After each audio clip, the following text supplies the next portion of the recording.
नमस्कार बच्चों, स्वागत है आप सभी का हमारे YouTube channel Shri career institute पर। तो हमारा आज का topic MP board class 8 Sanskrit का चैप्टर 15 कुट श्लोका होने वाला है, जिसमें कि मैं आपको पूरे पाठ को संस्कृत का हिंदी में अनुवाद बताऊंगी। साथ ही हम इसका पूरा अभ्यास कार्य भी देखेंगे, तो वीडियो के एंड तक ज़रूर बने रहिए। शुरू करते हैं। पंचदश पाठ कुट श्लोका। कुट श्लोक से मतलब है कठिन श्लोक आने वाले हैं, तो ध्यान से देखिएगा और समझिएगा। कुट श्लोक में हम पहला देखते हैं। एक चक्षुः न कोको अयम बिल मिच्छन्न पन्न गह श्रीयते वर्धते चेव न समुद्रो न चंद्रमाहम। अब कुट श्लोक जो है इसको ही थोड़ा सा और अच्छे से भावार्थ इसका संस्कृत में ही दिया गया है, तो वो भावार्थ भी हम पढ़ेंगे। फिर मैं आपको इसका हिंदी अनुवाद बताऊंगी, सवाल पूछूंगी, उसका जवाब आप भी जितना जल्दी हो सके मुझे कमेंट में दीजिएगा और मैं आपको इसका जवाब भी बता ही दूंगी। ठीक है। एकम चक्षुः अस्ति परंतु काकः नास्ति, बिलम अन्विष्यति परंतु पंगः नास्ति, शयः भवति वृद्धिरपि भवति परंतु समुद्रः नास्ति, चंद्रोऽपि नास्ति, तर्हि एतत् किम। यानी कि इसका अर्थ होगा, थोड़ा सा जटिल श्लोक है। इसका अर्थ है, एक आँख है लेकिन कुआं नहीं है, बिल खोजता है लेकिन सांप नहीं है, कम होता है और ज़्यादा भी होता है लेकिन समुद्र नहीं है, और चंद्रमा भी है तो चंद्रमा भी नहीं है, तो क्या है बताइए। एक आँख है लेकिन कुआं नहीं है, बिल खोजता है लेकिन सांप नहीं है, कम होता है और ज़्यादा भी होता है लेकिन समुद्र भी नहीं है और ना ही चंद्रमा है, तो बताइए कि यह क्या है। आप मुझे कमेंट करके बताइए कि ये क्या है। ये एक पहेली है आपके लिए। तो चलिए, आई होप कि आपने कमेंट में लिख दिया होगा कि आंसर क्या है। आप सभी समझदार हैं। चलिए मैं भी इसका आंसर बता देती हूँ। तो इसका उत्तर होगा सुई। सुई कैसे? देखो, सुई में एक छेद होता है, इसलिए उसे एक आँख वाली कहा जाता है। सुई कपड़े के अंदर जाती है, इसलिए वह बिल को खोजने वाली भी कही गई है। सुई में धागा छोटा और बड़ा होता रहता है, इसलिए उसे घटने बढ़ने वाली भी कहा गया है। ठीक है, आगे देखिए। कृष्णमुखी न मार्जारी द्विजिह्वा न च सर्पिणी, पंचभद्री न पांचाली, यो जानाति स पंडितः। मुखभागः कृष्णवर्णः वर्तते किन्तु कृष्णवर्णा मार्जारी नास्ति, द्वे जिह्वे भवतः किन्तु सर्पिणी नास्ति, पंचपतयः सन्ति किन्तु पांचाली नास्ति, तर्हि किम अस्ति यह जानाति सः पंडित एव। आपको संस्कृत में लगभग आधा समझ में आ गया होगा, बाकी मैं इसे हिंदी में समझाती हूँ कि क्या होगा। कि मुँह काले रंग का है लेकिन काले रंग की बिल्ली नहीं है, दो ज़िबान है लेकिन सांप नहीं है, सर्पिणी नहीं है, 5 पति है लेकिन पांचाली यानी द्रौपदी नहीं है, तो क्या है? और जो जानता है वह पंडित है यानी बुद्धिमान है। तो जिसको भी आंसर पता है वो मुझे कमेंट करके बताइए, बाकी मैं आंसर लिख ही रही हूँ। तो चलिए मैं इसका आंसर आपको बता देती हूँ। इसका आंसर होगा लेखनी, या जिसे हम कलम भी कह सकते हैं। ठीक है, लेखनी या कलम एक ही बात है, जिससे कि हम लिखते हैं। पेन हमारा इंग्लिश में कहूँ तो। ठीक है, अब पेन क्यों? क्योंकि देखो, पहले समय में पेन काली स्याही वाले होते थे, इसलिए उसे काले मुंह वाला कहा जाता है। अभी भी हम ब्लैक पेन यूज़ करते ही हैं, है ना। पहले पेन में 2 नीब और जीभ होती थी, 2 नीब हुआ करती थी, इसलिए उसे 2 जीभ वाली कहा गया है। पेन को चलाने में हाथ की 5 उंगलियों का इस्तेमाल होता है, इसीलिए इसे 5 स्वामी वाला बताया गया है, इसके 5 पति बताए गए हैं। ठीक है, तो बहुत अच्छा था ये। आगे देखिए। अब कुछ श्लोक में प्रश्न उत्तर बताए गए हैं। क्या पूछा गया? प्रश्न पूछा गया है। देखिए, कम संजगान कृष्ण का शीतल वाहिनी गंगा के दार पोषणताः, कम बलवंतम न बाधते शीतम। यहाँ प्रश्न क्या है? कृष्ण कम जगहान शीतल वाहिनी का दार पोषणताः के शीतम कम न बाधते। चलिए मैं बताती हूँ आपको। इसका अनुवाद क्या होगा कि श्री कृष्ण ने किसको मारा? तो यहाँ उत्तर होगा कंस को। ठीक है। और कौन शीतल जल वाली गंगा है? तो वो है काशी के सतह पर बहने वाली, है ना, जो कि यहाँ पर काशीतल वाहिनी। ठीक है। फिर है दार पोषण ताह केन, यानी कि कौन पत्नी के पोषण में रहते, पत्नी के पोषण में रहते, खेत संवारने में संलग्न कृषक यानी किसान, केदार पोषणता। ठीक है। शीतम कम न बाधते, यानी कि किस बलवान को ठंड परेशान नहीं करती। कंबलवंतम बलवंतम, कंबल जिसके पास हो उसे ठंड नहीं लगती। ठीक है। तो अब हमारे पास एक संख्या वाली पहेली है, संख्या कुट श्लोक उसे हम कहेंगे। देखिए क्या है। एकोनवांशित शतीह स्त्रीणां स्नानार्थ नर्मदां गताः विंशतिः पुनरायाता एको व्याघ्रेण भक्षितः। स्त्रीणाम 19 यानी 19 है स्त्रियां, स्थानार्थ नर्मदाम गता व्याघ्रेण एको भक्षितः 18 हो गई, 20 20 पुनरायता और 20 वापस आई। एक ना स्त्रीणाम 20 स्नानार्थ नर्मदाम गता व्याघ्रेण एक भक्षितः 20 पुनः आयाता। चलिए मैं आपको इसका हिंदी अनुवाद बता देती हूँ। देखो, इस जो पहली पहेली है ना, इसमें एकोनविंशति यानी कि जो 19 स्त्रियां हैं वो नर्मदा पर स्नान करने के लिए गई। ठीक है। अब 19 स्त्रियां स्नान करने के लिए गई, लेकिन उनमें से 20 वापस आ गई, जबकि एक को बाघ ने खा लिया। ऐसा कैसे हुआ? अब 19 गई थी स्त्रियां और 20 वापस आ गए और एक को बाघ ने खा लिया। ठीक है। तो इसमें स्पष्टीकरण 2 दिए गए हैं। पहला अगर हम अर्थ निकालें तो ऐसा हो सकता है कि 19 स्त्रियां हो और उनमें एक नर यानी कि एक पुरुष हो और 20 स्त्रियां हो। ठीक है। ठीक है। और उसके अलावा जैसे 2 अर्थ तो हमने ये निकाल लिए कि 19 स्त्रियां हैं, एक अर्थ ये हो जाएगा कि एक नर हो और एक पुरुष एक नर हो और एक ये स्त्री हो। ठीक है। या फिर इसका दूसरा एक और अर्थ निकले तो ऐसा भी हो सकता है कि एक पुरुष, एक आदमी 20 औरतों के साथ गया हो उस स्नान के लिए नर्मदा पर, उनमें से 20 वापस आ गए, यानी एक को बाघ खा गया, यानी एक आदमी को बाघ खा गया, औरतों को नहीं खाया, एक आदमी जो उनके साथ गया था उसे बाघ ने खा लिया। दोनों में से कोई भी अर्थ हो सकता है। तो ये थोड़ा सा हमें असमंजस में डालने वाली पहेली है। आगे देखिए, समाज कुटीन चमत्कार है। अब देखिए समाज वाला आया है आपके सामने प्रश्न।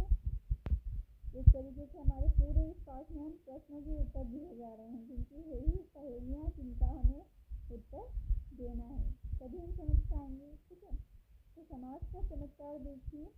अहम च स्वयं च राजेन्द्र लोकनाथानुभावपि बहुव्रीहरम राजन् षष्ठी तत्पुरुषो भवान्। एक भिक्षुक दरिद्रः निर्धनः महाराजम् उद्दिश्य ब्रूते, हे राजेन्द्र अहं त्वं च उभो अपि लोकनाथो स्वः अहं बहुव्रीहि भवान् षष्ठी तत्पुरुषः लोकः नाथः यस्य सः भिक्षुकः लोकस्य नाथः राजा। तो चलिए मैं इसका अनुवाद आपको समझाती हूँ कि एक भिक्षुक यानी कि एक भीख मांगने वाला राजा को उद्देश्य करके कहता है, हे महाराज, मैं और तुम दोनों लोकनाथ हैं, मैं बहुव्रीहि और आप षष्ठी तत्पुरुष, यानी कि दोनों के लिए ही यहाँ एक समास दिया गया है। देखिए, इस समास पे आधारित जो पहेली है इसको समझने के लिए हमें बहुव्रीहि और षष्ठी तत्पुरुष समास को समझना ज़रूरी है। यहाँ लोकनाथ एक शब्द दिया गया है दोनों के लिए ही। इस पूरे पद का बहुव्रीहि और षष्ठी तत्पुरुष समास के आधार पर अगर हम विग्रह करते हैं तो बहुव्रीहि के अनुसार लोकनाथः यस्य सः, यानी कि भिक्षुक, संसार ही जिसका सहारा है वह क्या होगा? भिक्षुक। और वहीं अगर षष्ठी तत्पुरुष के अनुसार अगर हम इसका विग्रह करेंगे तो हो जाएगा लोकस्य नाथः, यानी संसार का स्वामी राजा। तो यहाँ पर अगर हम दोनों को अलग अलग समास के माध्यम से इसका समास विग्रह करते हैं तो इनका अर्थ भी बदल जाता है। तो एक ही शब्द दोनों के लिए इस्तेमाल किया गया है मगर उसका अर्थ अलग अलग है। आगे देखिए, द्वंद्वो द्विगुरपि चाहं मृद ग्रहे नित्यम अव्ययी भावः तत्पुरुष कर्मधारय ये नाहम श्याम बहुव्रीहि। चलिए पहले इसका जो अनुवाद, इसका जो भावार्थ हमें संस्कृत में दिया गया है वो पढ़ लेते हैं, उसके बाद मैं इसे आपको अच्छे से हिंदी में समझाऊंगी। क्या है? द्वंद्व द्विगु अव्ययी भाव तत्पुरुष कर्मधारय बहुव्रीहि समास भेदान आश्रित्य अत्र कुटश्लोके निर्धनस्य धन प्राप्ये पत्न्याः प्रार्थनायाः अद्भुतः सामाजिकः भाव निबद्धः। अत्र पत्नी धनार्जनाय अकर्मण्यं भर्तारं प्रेरयति। द्वन्द्वः अहं भवता सह कलहं करोमि किल किमर्थं द्विगु अहं भवतः भार्या अस्मि मम पालनं पोषणं भवतः कर्तव्यम् अस्ति किन्तु मद्गृहे नित्यम् अव्ययीभावः प्रतिदिनं गृहे भोजनार्थं किमपि नास्ति। तत्पुरुषः हे पतिदेव कमपि उद्योगं कुरु कर्मधारय धनधान्यादिकं गृहमानय येन कारणेन येनाहं स्याम बहुव्रीहि अहमपि धन धान्य संपन्ना भवेयम। चलिए अब मैं आपको इसका हिंदी अनुवाद बताती हूँ। देखिए इसका हिंदी अनुवाद होगा कि द्वंद्व द्विगु अव्ययी भाव तत्पुरुष कर्मधारय और बहुव्रीहि समास के पदों पर आधारित इस कुट श्लोक में निर्धन की धन प्राप्ति के लिए पत्नी की जो प्रार्थना है उसका अद्भुत सामाजिक भाव निबद्ध है। यहाँ पत्नी धन कमाने के लिए आलसी पति को प्रेरित कर रही है, आलसी पति को कह रही है कि तुम धन कमाओ, और ये यहाँ पर इन समासों के माध्यम से हमें समझाया गया है। कैसे? द्वंद्व कहता है मैं आपके साथ कलेश ज़रूर करता हूँ, किस लिए? अब द्विगु कहती है मैं आपकी पत्नी हूँ, मेरा पालन पोषण आपका कर्तव्य है, लेकिन मेरे घर में अव्यय भाव कहता है प्रतिदिन घर में भोजन के लिए कुछ भी नहीं है। तत्पुरुष इसलिए है पतिदेव कोई भी धंधा करो, कर्मधारय धन धान्य आदि को घर लाओ जिसके कारण से हम ऐसे हैं।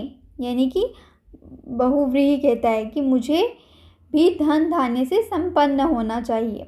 अब इसका मैं आपको ठीक से समझाती हूँ कि मेरे घर में लड़ाई झगड़ा यानी द्वंद्व होता है, द्विगु दंपति यानी पति पत्नी है, अव्ययी भाव यानी धन का अभाव है, तत्पुरुष पति कर्मधारय यानी आलस्य को छोड़कर कर्म करना जिससे मैं बहुव्रीहि यानी धन से युक्त हो जाऊं। तो यहाँ पर हर एक समास का अपना एक अर्थ बताया गया है।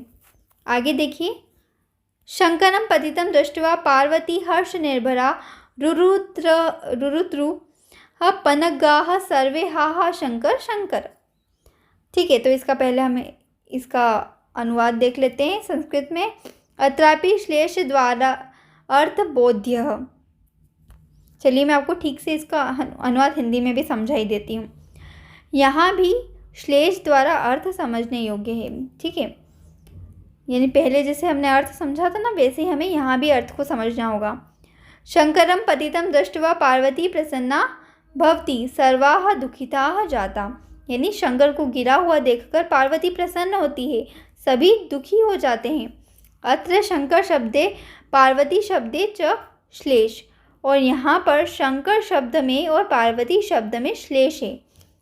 सर्पाः शीतलं चंदन वृक्षम आलिंग्य मिलन्ति सह चंदन वृक्षः प्रकृति विकोपेन पतितः अतः निराश्रिताः पनगाः रुदन्ति तथा भिलस्त्री मलय पर्वते चंदन वृक्ष बाहुल्यात् चंदन वृक्षकाम ईंधनाय उपयुक्ते। यानी कि सांप शीतल चंदन के पेड़ से लिपट कर मिलते हैं, वह चंदन पेड़ प्रकृति के प्रकोप से गिर जाता है, इसलिए निराश्रित होकर सर्प रोते हैं तथा मलय पर्वत पर रहने वाली भीलनी चंदन वृक्ष से चंदन की लकड़ी को ईंधन के लिए प्राप्त कर लेती है। भिलस्त्री पार्वती पतितं चंदन वृक्षम दृष्ट्वा ईंधनम लब्धमिति हर्ष निर्भरा जाता। यानी पार्वती चंदन जो भिलनी रहती है वो चंदन के वृक्ष को गिरा हुआ देखकर ईंधन पाकर प्रसन्न हो जाती है। शंकर शिव चंदन वृक्षः च पार्वती गौरी भीलस्त्री च। तो यहाँ पर शंकर शिव चंदन का पेड़ है और पार्वती गौरी जो है वो भिलनी है। भिलनी को पार्वती से कंपेयर किया है और चंदन के पेड़ को शंकर बताया है कि शंकर जब गिर जाते हैं तो बाकी लोग तो दुखी होते हैं लेकिन पार्वती प्रसन्न होती है। ठीक है, मैं इसको ठीक से समझाती हूँ। इस पहेली में क्या हुआ है कि श्लेष अलंकार को समझना ज़रूरी है। श्लेष का अर्थ होता है जहाँ एक ही शब्द के दो या दो से अधिक अर्थ होते हैं। ठीक है, यहाँ शंकर और पार्वती शब्दों के दो दो अर्थ है। शंकर का एक अर्थ भगवान शंकर है और दूसरा अर्थ चंदन का पेड़ है। इसी तरह से पार्वती का एक अर्थ भगवान शंकर की पत्नी पार्वती है और दूसरा अर्थ पर्वत पर निवास करने वाली भीलनी है। श्लेष के अनुसार अर्थ करने पर इस श्लोक का भाव होगा, चंदन के पेड़ को गिरा हुआ देखकर पर्वत पर निवास करने वाली भीलनी प्रसन्न होती है, सांप रोने लगे और हाय चंदन के पेड़, हाय चंदन के पेड़ करने लगे। अब समझ में आया किस तरीके से? तो यहाँ पर हमने क्या देखा, श्लेष जो अलंकार है, अलंकार में श्लेष अलंकार को हमने यहाँ पर समझा है कि श्लेष अलंकार में एक ही शब्द के दो मतलब निकल जाते हैं। तो यहाँ भी एक शब्द से दो मतलब निकल रहे हैं। आगे देखिए, कस्तूरी जायते कस्मात् को हंति करिणाम कुलम किम कुर्यात् कातरो युद्धे मृगात् सिंह पलायनम। यानी अत्र चरण त्रयः प्रश्ना चतुर्थे चरणोत्रयाणाम एव उत्तरम वर्तते। कस्तूरी कस्मात् जायते इति प्रथमः प्रश्नः, करिणाम कूलं क हन्ति इति द्वितीयः प्रश्नः, कातरे युद्धे किं कुर्यात् इति तृतीय प्रश्नः। अब मैं आपको इसका पहले हिंदी अनुवाद समझा देती हूँ। देखो, कस्तूरी कैसे बनती है, कौन हाथियों के समूह को मारता है, दुखी युद्ध में क्या करे, मृग से सिंह पलायन। ठीक है, अब मैं आपको समझा। यहाँ 3 चरणों में 3 प्रश्न यानी 3 प्रश्न दिए गए हैं और चौथे चरण में तीनों के ही उत्तर हैं और चौथे चरण में यहाँ तीनों के ही उत्तर बताए गए हैं। यानी कि कस्तूरी किससे उत्पन्न होती है, ये पहला प्रश्न है। हाथियों के समूह को कौन मारता है, यह दूसरा प्रश्न है। और दुखी युद्ध में क्या करे, यह तीसरा प्रश्न है। और अब इनके उत्तर हमें चौथे पद में दिया गया है। क्या है, कस्तूरी किससे उत्पन्न होती है, वो होती है मृग से। हाथियों के समूह को कौन मारता है, सिंह यानी कि शेर। दुखी युद्ध में क्या करे, पलायन यानी कि भाग जाए। तो इस तरीके से हमने इस पाठ को समझा। इससे हमें समाज भी समझने को मिले, साथ ही हमने अलंकार का, श्लेष अलंकार का अभ्यास भी किया। तो चलिए अब हम देखते हैं। इसके शब्दार्थ काफ़ी सारे हैं जो कि अगर मैं आपको समझाऊंगी तो अभी समय लग जाएगा और ये शब्दार्थ आपकी किताब में भी हैं, तो आपको केवल उनको पढ़ना है और समझना है। तो आप अपनी किताब में इन्हें ज़रूर पढ़ें और समझें, इससे आपको पाठ को समझने में भी आसानी होगी। आगे देखिए, अभ्यास देख लेते हैं।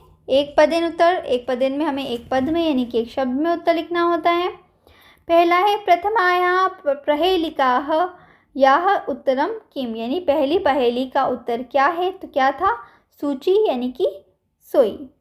अगला है वयम कया लिखामः, हम किससे लिखते हैं, लेखन्या यानी कि पेन से।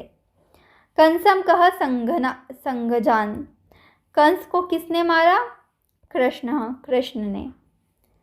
कंबलवंतम की न बाधते, कंबल वाले को क्या परेशान नहीं करती, शीतम यानी कि ठंड।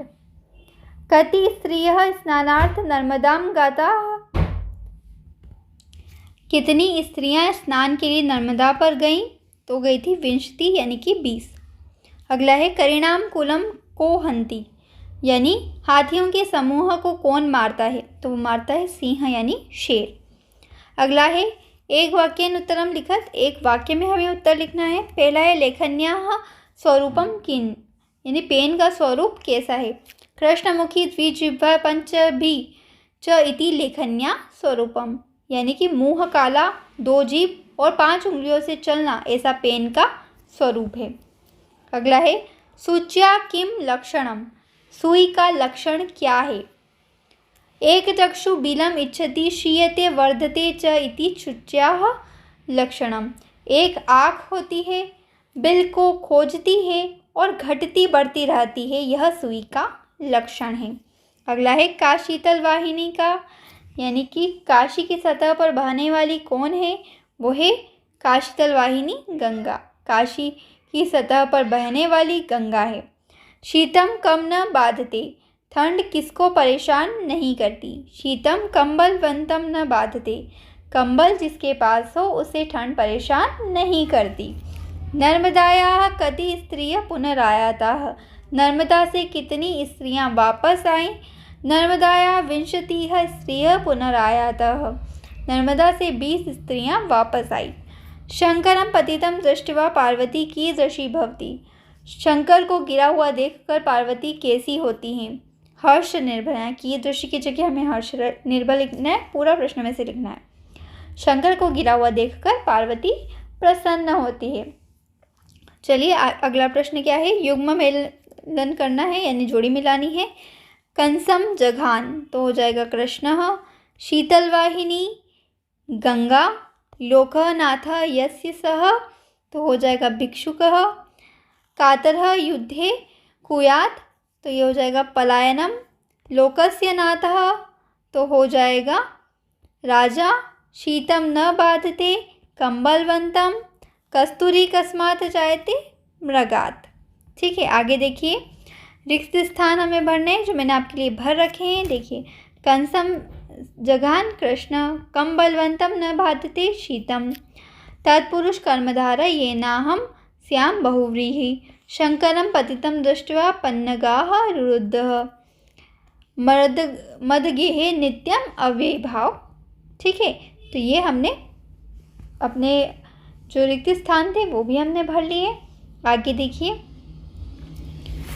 द्वयार्थ शब्दानाम लिखित, यहाँ पर हमें शब्दों के 2 अर्थ लिखने हैं। ठीक है, जैसे कि कोई शब्द होता है उसका एक से अधिक अर्थ होता है, जैसे यहाँ पर है शंकर, शंकर का एक और अर्थ होता है चंदन का पेड़, चंदन वृक्षः। द्वंद्वः का एक और अर्थ होता है कलह यानी कलेश। बहुव्रीहि का धन धान्य युक्त, धन से संपन्न। कम बलवंतम का अर्थ होता है कंबल युक्तम। लोकनाथः का भिक्षुकः, अव्ययभाव का धनाभाव, द्विगुह का दंपत्ति, कर्मधारय का कर्म गुरु, एकोनाविंशतिः का एक नर 20 स्त्रियः, पंचभत्री का 5 अंगुली यानी 5 पतियों वाली। ठीक है, तो इस तरीके से हमने इस पाठ को समझा। पाठ में जो कठिन श्लोक आए गए थे, पहेलियाँ आई हुई थी, उन्हें समझा, उनका उत्तर दिया। आई होप कि आपको वीडियो पसंद आया हो, आपके काम का रहा हो, यूज़फुल रहा हो। तो वीडियो को अपने दोस्तों के साथ ज़रूर शेयर करें, चैनल को सब्सक्राइब कर दीजिए, क्योंकि न केवल यहाँ पर आपको 8th की संस्कृत बल्कि 8th की इंग्लिश और साथ ही आगे आपकी आने वाली क्लासेस 9th और 10th की संस्कृत, इंग्लिश और अदर सब्जेक्ट के भी वीडियो इस चैनल पर प्रोवाइड हो जाएंगे। तो वीडियो को लाइक कीजिए और अपने दोस्तों के साथ ज़रूर इसे शेयर कीजिए। Thanks for watching this video. Take care, bye bye.